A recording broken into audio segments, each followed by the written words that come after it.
outros assuntos também, né, que vêm do judiciário que você trouxe pra gente. Hoje é previsto que a defesa do ex-presidente Jair Bolsonaro apresente um recurso no Supremo, recorrendo da decisão do ministro Alexandre de Moraes, que decretou a prisão domiciliar, né, posteriormente a uma descumprimento de uma cautelar imposta pelo Supremo. Vale ressaltar que a decisão do ministro em decretar a prisão do ex-presidente Jair Bolsonaro, ela foi monocrática porque posteriormente já tinha sido deliberado pela primeira turma, ao qual por 4-1, né, 4 ministros acompanharam, com o ministro Alexandre de Moraes acompanharam, para que a ordem, aquelas medidas cautelares, né, que o presidente devia utilizar a tornozeleira eletrônica, sair de casa a partir das 6 e voltar às 19 horas, começasse a valer. Com voto divergente do ministro Luiz Fux. Agora, com a nova decisão do ministro de decretar a prisão do ex-presidente Jair Bolsonaro, a defesa prepara um recurso, pode ser apresentado ainda hoje ao Supremo, numa petição em sigilo, a mesma petição que o ex-ministro Ciro Nogueira pediu para visitar o ex-presidente Jair Bolsonaro ontem aqui no Jardim Botânico, aqui em uma região administrativa aqui de Brasília. Eles vão pedir a que seja revertida essa prisão domiciliar do ex-presidente. Ex-presidente que teve o celular apreendido pelos policiais federais na operação de segunda-feira. Esse aparelho telefônico já está sendo periciado pelo Departamento de Inteligência da Polícia Federal, que é o mesmo departamento ao qual integra delegados da Polícia Federal que acabaram conduzindo os inquéritos da tentativa de golpe, o qual o ex-presidente foi indiciado em novembro do ano passado. Esses delegados, esses agentes estão periciando o aparelho do telefone do ex-presidente e devem apresentar essa cópia, tudo que foi encontrado dentro desse aparelho ao ministro Alexandre de Moraes. Existe uma questão muito importante dentro desse aparelho, que é encontrar se o ex-presidente de fato articulou, junto com um dos filhos, né, o senador Flávio Bolsonaro, sobre a questão de ter participado da manifestação de domingo lá em Copacabana. O ex-presidente, vale ressaltar, acabou falando com os apoiadores, né, por telefone com o senador Flávio Bolsonaro, e para a visão do ministro Alexandre de Moraes foi um descumprimento de uma cautelar ao qual foi decretada a sua prisão. O intuito da Polícia Federal é entender se de fato o ex-presidente conversou anteriormente com o senador Flávio Bolsonaro para que fosse articulado, né, essa gravação para as redes sociais, ao qual é um descumprimento de umas cautelares do ministro Alexandre de Moraes, na qual ele acabou acontecendo aquela operação na anterior sexta-feira passada, quando a Polícia Federal cumpriu um mandato de busca e apreensão na casa do ex-presidente. Pois é, as medidas restritivas foram impostas pelo ministro Alexandre de Moraes no dia 18 de julho e já muita coisa aconteceu, né, desde então a gente fica aqui sempre recuperando na memória, porque teve aquela segunda-feira fatídica porque dia 18 de julho foi sexta-feira. Aí na segunda-feira o ex-presidente Jair Bolsonaro mudou bastante o posicionamento, desmarcou a entrevista que tinha aqui com o Metrópolis.com em cima da hora, porque estava com medo da prisão, mas foi ao Congresso e mostrou a tornozeleira eletrônica, que foi, claro, divulgado esse vídeo em redes sociais de pessoas muito próximas a ele, inclusive Eduardo Bolsonaro, o filho que mora nos Estados Unidos, que é investigado, né, nesse inquérito específico da atuação dele junto ao governo americano contra a Suprema Corte brasileira. E aí depois o ministro Alexandre de Moraes intima a defesa de Jair Bolsonaro a se defender ali, a dizer, explicar por que esse descumprimento, né? E aí a defesa responde, o ministro recebe aquilo, diz que foi pontual o descumprimento naquela ocasião, mas que um novo descumprimento não seria tolerado e que a prisão preventiva seria imediata. A prisão aconteceu,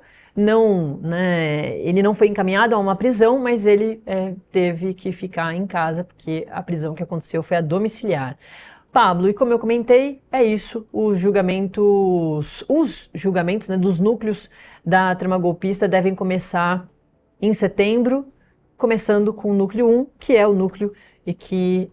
Jair Bolsonaro é réu, né, é o núcleo crucial, de acordo com a PGR, com a denunciante, o núcleo onde estão as cabeças aí de toda essa suposta trama golpista que tinha diversas frentes de trabalho, né? A questão que até a nossa repórter Manuela Alcântara trouxe, né, que de fato existia algum remorso entre os ministros do Supremo de que esse julgamento que está marcado entre o fim de agosto agora e início de setembro fosse desmarcado, fosse posteriormente postergado no Supremo, mas os bastidores do Supremo dão conta que de fato esse julgamento está mantido para esse período, especialmente do núcleo 1, né, que existe, é o que está mais adiantado de forma processual. Vale ressaltar que agora, nesse momento, após os 15 dias da PGR, que é o Procurador-Geral da República, defendendo a condenação dos réus do Núcleo 1, o Mauro Cid, ex-ajudante de ordens do ex-presidente, acabou pedindo que os acordos da delação premiada fechada com a Polícia Federal fossem mantidos, e dentro desse acordo estaria a manutenção de algumas regalias, alguns benefícios por ele ter delatado o esquema, e agora com os 15 dias das defesas do ex-presidente e dos outros réus do Núcleo 1.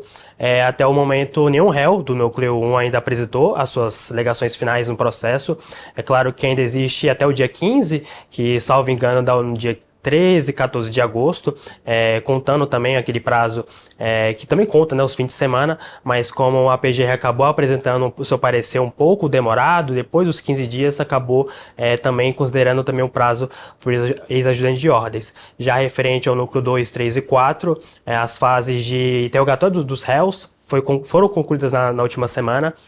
Agora está com um período de 5 dias úteis, né, para que as defesas apresentem os seus questionamentos referente aos interrogatórios e dos depoimentos das testemunhas, para que posteriormente abra-se o prazo novamente para o ex-ajudante de ordens, para a PGR, perdão, os 15 dias, posteriormente ao ex-ajudante de ordens Mauro Cid, já que ele delatou todo o esquema, né, todos os réus dessa suposta trama golpista foram delatados pelo ex-ajudante de ordens, e posteriormente abre-se esse prazo para que os demais réus do núcleos 2, 3 e 4 possam se manifestar no processo. É um processo que, referente a esses outros 3 núcleos, vai perdurar até o final do ano. Existe essa estimativa que exista o julgamento desses réus, mas o que está mais adiantado mesmo é o réu do ex-presidente o núcleo do réu do ex-presidente Jair Bolsonaro, que está com o julgamento ainda previsto para final de agosto e início de setembro aqui em Brasília, no Supremo Tribunal Federal.